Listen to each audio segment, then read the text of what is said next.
En este video vamos a trabajar con la noción de función inversa o inversa de una función.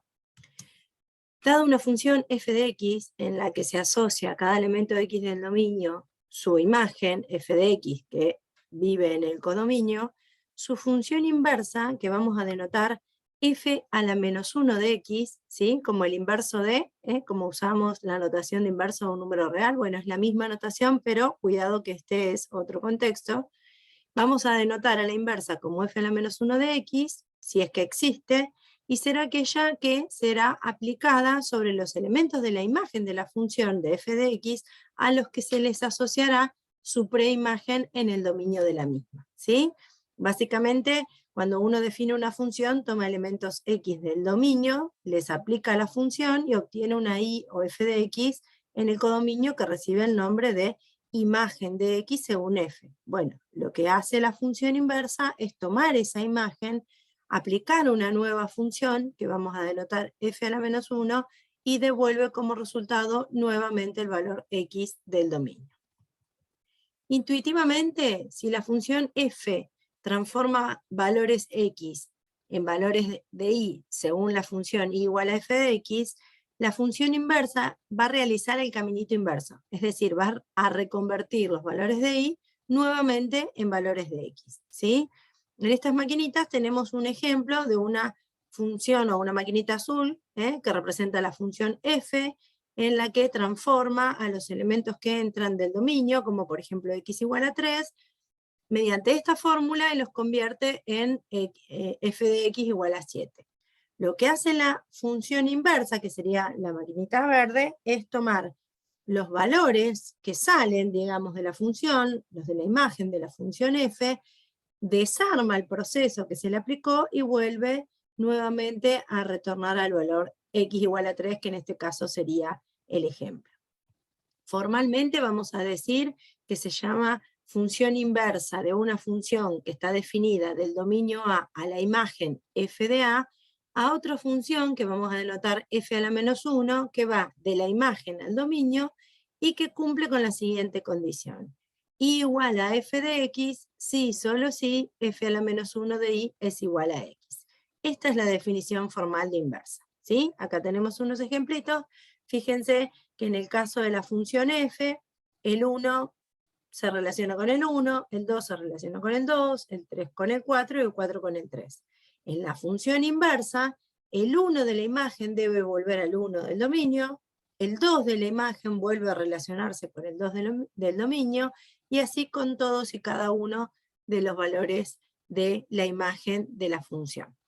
Una observación muy importante, que es lo que acabamos de decir, la notación de función inversa es similar a la notación de inverso de un número, por eso no hay que confundir este elevado a la menos 1 con la noción de inverso multiplicativo. Son dos cosas completamente distintas, ¿sí? En el contexto de las funciones, el elevado a la menos 1 representa a la inversa de la función f. Ahora la pregunta es, ¿todas las funciones tienen inversa? La respuesta es no, solo aquellas funciones que son biyectivas tienen inversa, ¿sí? Ahora, ¿qué significa que una función sea biyectiva? ¿Cuándo es biyectiva una función? Una función es biyectiva siempre y cuando sea inyectiva y sobreyectiva al mismo tiempo. Ahora, ¿qué significa que una función sea inyectiva? ¿O cuándo una función es inyectiva? Una función f de a en b es inyectiva si, solo si, tomamos valores distintos del dominio de la función, tales que las imágenes sean distintas también. Es decir, a valores distintos del dominio se los relaciona o le corresponden imágenes distintas. Todas las funciones que cumplan con esa condición serán funciones inyectivas, ¿sí? Por ejemplo, en la gráfica de la izquierda vemos que se toma, por ejemplo, el valor x igual a 1 y x igual a menos 1, que son distintos. Sin embargo, la imagen de 1 es este número positivo, que no sabemos quién es, pero la de menos 1 es este número negativo. Y se observa que a lo largo de todo el eje x, o a lo largo de todo el dominio de esta función, sucede lo mismo. Por lo tanto, diremos que el caso de la función de la izquierda es una función inyectiva. No pasa lo mismo con la de la derecha. Fíjense que si tomamos valores distintos de x, en este caso valores opuestos, tenemos la misma imagen. Por lo tanto, este gráfico de función no cumple con la definición de función inyectiva. Ahora, no solo necesitamos que sea inyectiva la función, debe ser también sobreyectiva. ¿Qué significa que una función sea sobreyectiva? Básicamente, una función es sobreyectiva cuando la imagen de la función coincide con el codominio. Es decir, nosotros definimos una función que va de un conjunto A llamado dominio a un conjunto B llamado codominio. Si ese conjunto B coincide con la imagen de la función, decimos que la función es sobreyectiva, ¿sí? Por ejemplo, tenemos una función que va de A a f de A. ¿Qué representa f de A? Representa la imagen de la función como codominio, ¿sí? Fíjense que el conjunto A es el dominio y la imagen de todo el conjunto A representaría el conjunto imagen de la función. Y tenemos un ejemplo acá, la función f de x igual a x cuadrado más 1, que es una función básica, la función x cuadrado, que se trasladó una unidad hacia arriba, ¿sí? Esta función no está definida. Si yo la quiero definir para que sea sobreyectiva, la voy a tener que definir del dominio. Acuérdense que la función básica x cuadrado tiene como dominio todos los reales, pero se observa que la imagen de esta función es el intervalo semicerrado que arranca en 1 y sigue hasta más infinito. Si en lugar de codominio yo hubiese puesto todos los reales, esta función no sería sobreyectiva, porque tendría elementos en el codominio de la función que no son imagen de ningún elemento del dominio. Por lo tanto, siempre que quiera generar una función sobreyectiva, la tendré que definir del dominio a la imagen de esa función.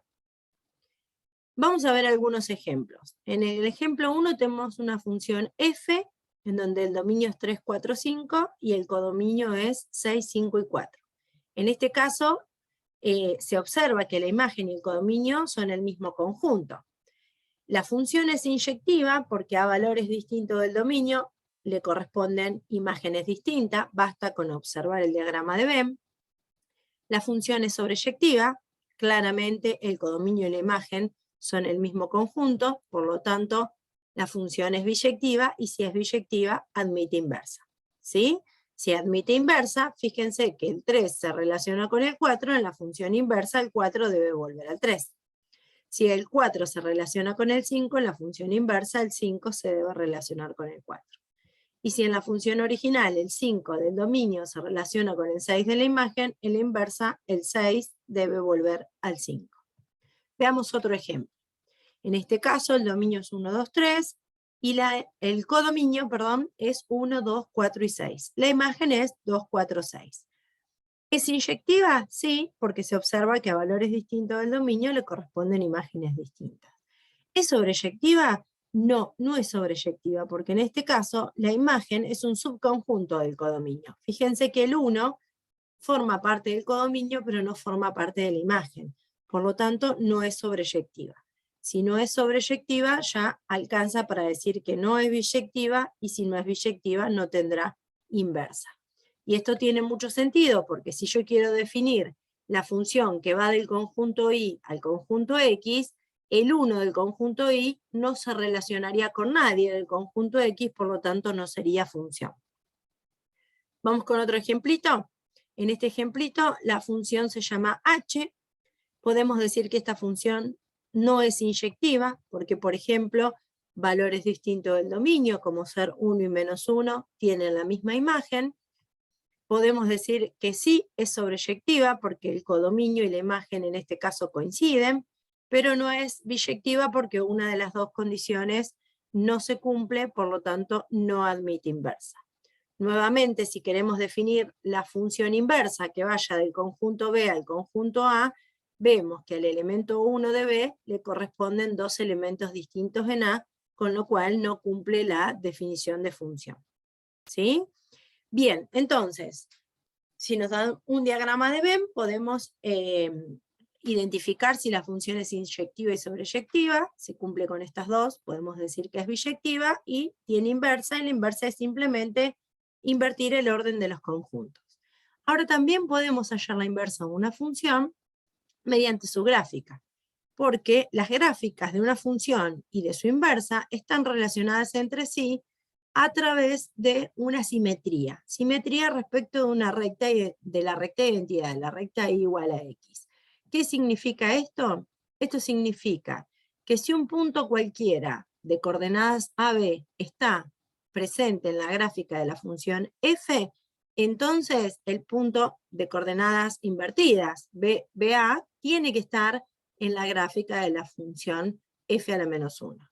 Y si esto sucede, f y f a la menos 1 son inversas y las gráficas serán simétricas respecto de la recta y igual a x. Es decir, que la distancia que hay de este punto AB, que pertenece a la gráfica de la función f, a la recta y igual a x, es la misma distancia que hay de la recta y igual a x al punto de coordenadas BA, que forma parte de la gráfica de la inversa de la función.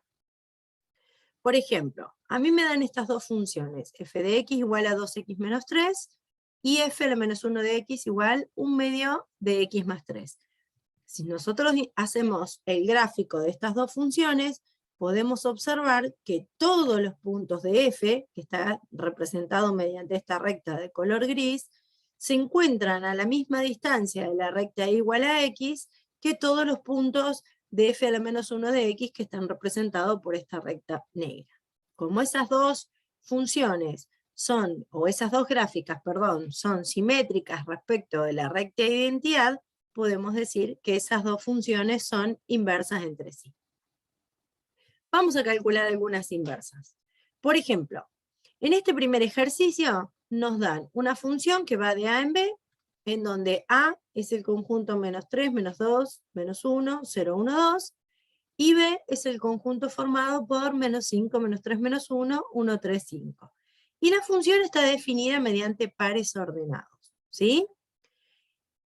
¿Podemos observar y determinar si es posible hallar una función inversa? Bueno, para que sea inyectiva f, tengo que ver que a valores distintos de la primera componente de los pares ordenados le correspondan valores distintos en la segunda componente. Y si observamos bien, eso ocurre. Para que sea sobreyectiva, tenemos que observar que todos los elementos que están en la segunda componente formen parte del conjunto B, y no me sobre ninguno, que también podemos observar que eso sucede. Por lo tanto, la función es inyectiva, es sobreyectiva, tiene inversa, ¿y cómo la voy a definir? Simplemente voy a definir a la función inversa de f invirtiendo los pares ordenados. Si menos 3 menos 5 forma parte de f, menos 5 menos 3 formará parte de f a la menos 1. Si menos 2 menos 3 forma parte de f, menos 3 menos 2 formará parte de f a la menos 1. Y así sucesivamente con todos y cada uno de los pares ordenados de la función f. Bien, otro ejercicio. Ahora me dan una función representada gráficamente, definida del dominio, que es el conjunto semicerrado de 0 a más infinito, a la imagen, que es el conjunto semicerrado de 0 más infinito. Esta función es una función básica, la función raíz de x, ¿sí? En este gráfico hay un par de puntos representados, el 0, 0, el 1, 1, el 4, 2 y el 9, 3, ¿sí? Para hallar la inversa de esta función, basta con, primero, invertir el orden de la relación, que en este caso daría lo mismo, porque tanto el dominio como la imagen son el mismo conjunto. Podemos invertir los puntos 0, 0, que seguiría siendo el mismo, 1, 1 seguiría siendo el mismo, 4, 2 pasaría a ser 2, 4, y 9, 3 pasaría a ser 3, 9. Trazamos la recta de identidad y igual a x, y graficamos la función inversa por simetría respecto a esa recta de identidad, ¿sí? Que en este caso no es nada más ni nada menos que la función básica x cuadrada en el dominio 0 más infinito. O sea que gráficamente pudimos hallar también la inversa de la función, ¿sí? Y por último vamos a ver un ejemplo donde se nos da una función definida en forma algebraica, debemos definir el dominio y la imagen de ambas funciones, tanto de f como de f a la menos 1. Una observación es que la consigna dice hallar la inversa. Si me dice esto es porque la función tiene inversa, no tengo que estudiar si es inyectiva o sobreyectiva. Si me dice hallar la inversa es porque tiene que tener inversa, ¿sí? Y la estrategia es encontrar una función en donde se invierta la relación, ¿sí? Que forme parte, digamos, de lo que vamos a definir como función inversa. Entonces, vamos a describir una serie de pasos que se pueden respetar o no, que consiste en lo siguiente. Escribir la ecuación de la función con x e y. O sea, acá en lugar de poner f de x podemos poner y. Vamos a despejar la variable x, o también podemos intercambiar las variables. Donde dice x ponemos y, y donde dice y ponemos x, y despejamos y. Y después intercambiamos las variables, ¿sí? El paso 2 y el paso 3 se pueden hacer en distinto orden. No es necesario respetarlo. Entonces, primer paso, en lugar de f de x pongo y. En el segundo paso me voy a preocupar por despejar x. Lo ideal sería desarmar esa fracción. Para desarmar esta fracción, el x menos 2 que está dividiendo pasará multiplicando. Ahora lo ideal es desarmar este producto. Sabemos que podemos aplicar la propiedad distributiva. Una vez que aplicamos la propiedad distributiva, vamos a asociar los términos que tengan la misma variable. Recuerden que como no cambiamos de lugar la variable, el objetivo es despejar x, es decir, que voy a asociar a las x de un lado de la igualdad y a los que no tienen x del otro lado, y por último, a los dos términos, en este caso que tienen x, le voy a sacar factor común x para luego poder despejar. Fíjense que encontré una función donde las variables están invertidas, y esta función representa la función inversa de f de x, ¿sí? Ahora fíjense que esta es f, y esta es la que encontré como inversa. El dominio de la función f claramente son todos los reales menos el 2. Y el dominio de la función inversa de f es claramente todos los reales excepto el menos 3. ¿Sí? Recuerden que la función f va definida del dominio a la imagen. Y la función f a la menos 1 va definida de la imagen al dominio. Por lo tanto, el dominio de mi función f pasa a ser la imagen de mi inversa. Y el dominio de mi función inversa pasa a ser la imagen de mi función f. Es decir, los conjuntos dominio e imagen de una función pasan a cumplir roles contrarios en la inversa de esa función, y viceversa. ¿Sí? Bueno, un último ejercicio, vamos a ver cómo hallar la inversa de la función raíz cúbica de x menos 1, vamos a hallar el dominio y la imagen de ambas funciones, y vamos a calcular cuánto vale la función para 9 y cuánto vale la inversa para 2. Bueno, en el primer caso lo que vamos a hacer es despejar x. Al despejar x voy a sacarme primero la raíz cúbica, después voy a sumar 1, ya encontré la función inversa, la voy a llamar f a la menos 1, que sería x cubo más 1. El dominio es todos los reales, y la imagen, por supuesto, también es todos los reales, así que esta función va a estar definida de R en R. Entonces la inversa también. Y por último, al calcular f de 9, hago todas las cuentitas, el resultado me da 2, entonces se supone que si me piden calcular la inversa para x igual a 2, como las funciones son inversas, me debería volver a dar 9. Y es esto lo que ocurre. ¿Sí? Hasta aquí hemos trabajado con función inversa. Espero que este video les haya ayudado a comprender un poco más estos conceptos y puedan seguir trabajando con todos los temas que vendrán. Hasta el próximo video.